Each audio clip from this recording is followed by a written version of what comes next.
చేస్తున్నావు? ఏమైంది నీకు? పద పద లోపలికి.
నువ్విక్కడ ప్రేమించడం అంత పెద్ద తప్ప?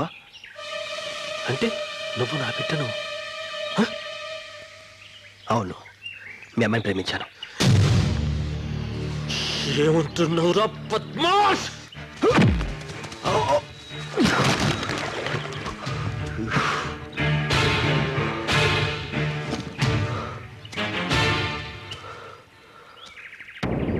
నేనే తప్పు చేయలేదు, ప్రేమించానంతే. మళ్ళీ అదే మాట్లాడతారా? చెప్పేది అర్థం చేసుకోవడానికి ప్రయత్నించండి. చిన్నప్పటి నుంచి రోడ్డు మీద పెరిగాను, ఎప్పుడు ఎటువంటి ప్రేమను చూడలేదు. అది ఇప్పుడు మా అమ్మాయిలో చూశాను. ఆమె లేదే బతకలేను. గట్లయితే బ్రతకొద్దు రాసావు. ప్రేమిస్తే చచ్చిపోవాలా? ఏ ఎందుకు? చూడండి, చావుకు నేను భయపడను, కానీ మీ కూతురు నాకు కావాలి. ఎందుకు తెలుసా? మీ కూతురు కూడా నన్ను ప్రేమిస్తుంది కాబట్టి. శంకర జాతి కొడక, నా కూతురు గట్ల చేస్తే దాన్ని కూడా ముక్కలు ముక్కలుగా నరికేస్తా. ముందు నేను చంపుతారా?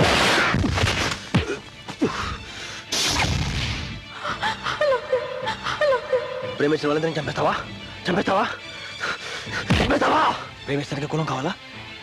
లేకపోతే చంపేస్తావా? ఇలా ఎంతమందిని చంపుతావరా? చంపేస్తావా? అందరినీ చంపేస్తావు, నువ్వు మాత్రం బతకాలి. ఆఖరికి నీ కూతురు చంపేస్తావా? చెప్పరా, నీ కూతురు చంపేస్తావా? చెప్తా.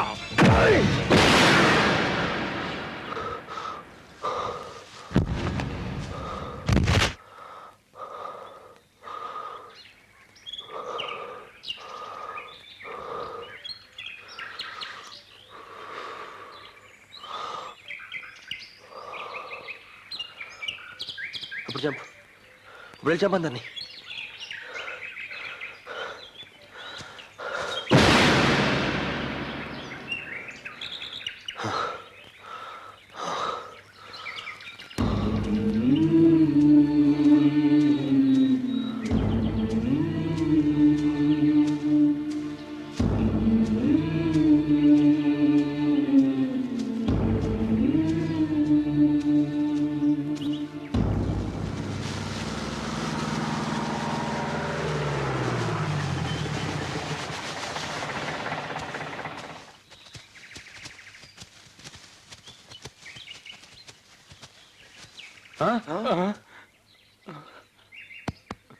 దొరని చంపేసిండ్రా.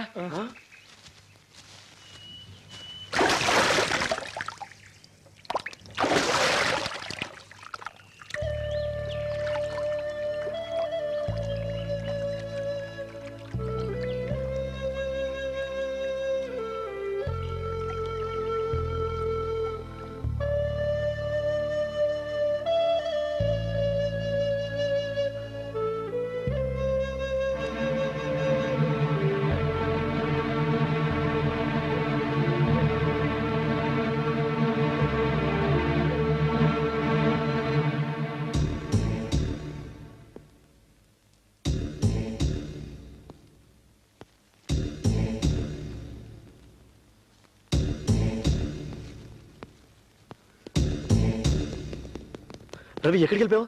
ఆ శశి వాళ్ళని నేను నక్సల్ చంపేశారు.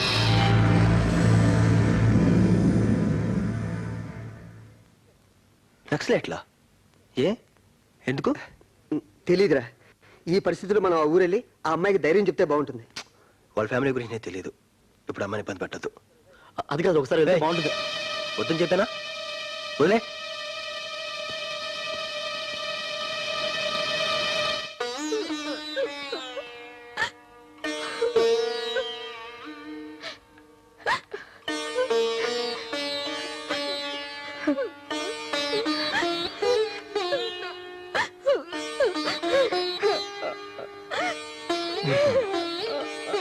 ఊరుకో.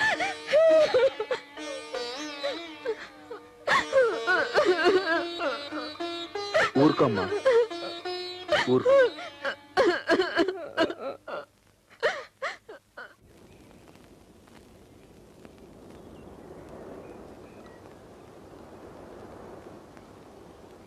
శశి,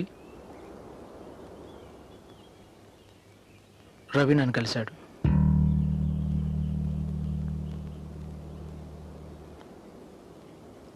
అంతా చెప్పాడు. అతను చెప్పేది కన్విన్సింగ్గానే ఉంది. నిజంగా మీరు ఒకరినొకరు కావాలనుకుంటే దేనికి భయపడక్కర్లేదు. కావాలంటే నేనే మీకు సపోర్ట్ చేస్తాను.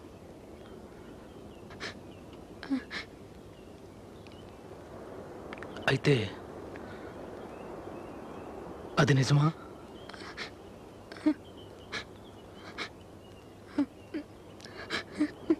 నిజం.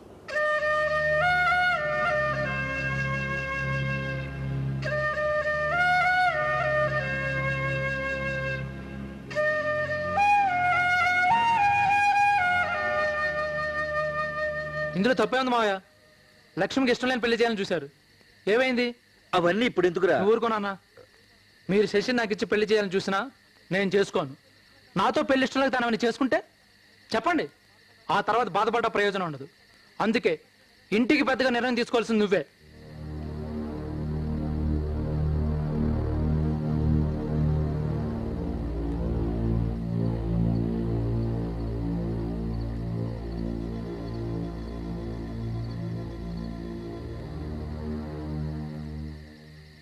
చూడమ్మా, లక్ష్మి చచ్చిపోయినప్పుడు మేము తప్పు చేసామని నాకు అనిపించింది. మళ్ళీ అదే తప్పు చేసి నిన్ను కూడా పోగొట్టుకోలేనమ్మా. అతను ఎవరో చెప్పు. మీ ఇద్దరి పెళ్లి నేను చేస్తాను.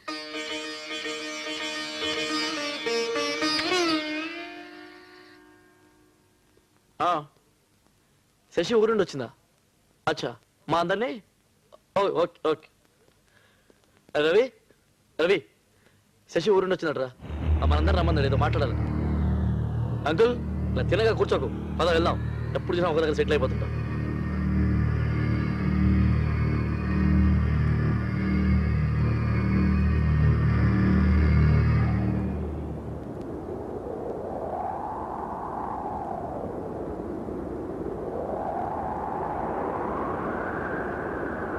వెళ్ళండి.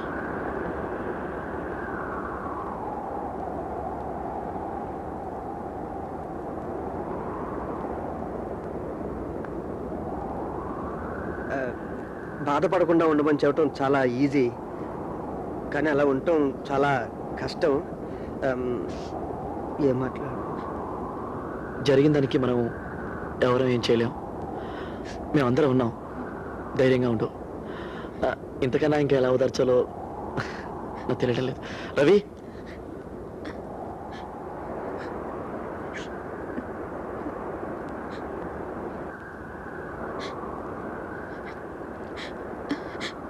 ఎందుకు రాలేదు? ఇంతవరకు నాకు అమ్మ మాత్రం లేదు. ఇప్పుడు నాన్న పోయాక అక్కడ ఎంతమంది ఉందో నాకు ఒంటరిగా అనిపించింది. నీతో మాట్లాడాలనిపించింది. కనీసం ఫోన్ కూడా చేయలేదు నువ్వు. రాకూడదని కాదు నా ఉద్దేశం. ఎవరికి వచ్చిన ఇబ్బంది పెట్టడం నాకు ఇష్టం లేదు, అందుకే రాలేదు. I'm sorry Shashi. ఏంటి మీరిద్దరు ఇంత ఎమోషనల్ అయిపోతున్నారు? అసలు విషయం వదిలేసి రవి నీకు గుడ్ న్యూస్. వాళ్ళ ఇంట్లో అంతా మీ పెళ్లి ఒప్పుకున్నారు.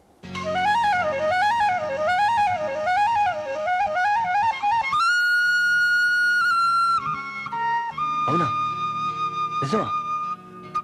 చెప్పు శశి, నిజమేనా?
కూర్చో రవి, ఓకే. నేను ఇప్పుడే వస్తా.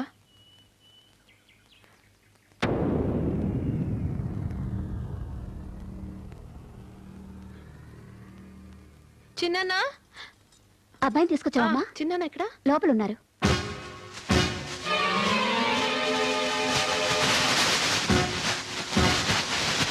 రవి, నమస్తే అండి. చిన్నానా రవి. నమస్తే. మా శశి నీ గురించి అంతా చెప్పింది బాబు.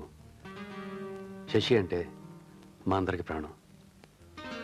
ఆయన మా అన్నయ్య. ఇప్పుడు లేరు, నక్సలైట్లు చంపేశారు. మీ పెళ్లి నేను చేస్తాను బాబు, నువ్వేం కంగారు పడకు. చాలా థ్యాంక్స్ అండి.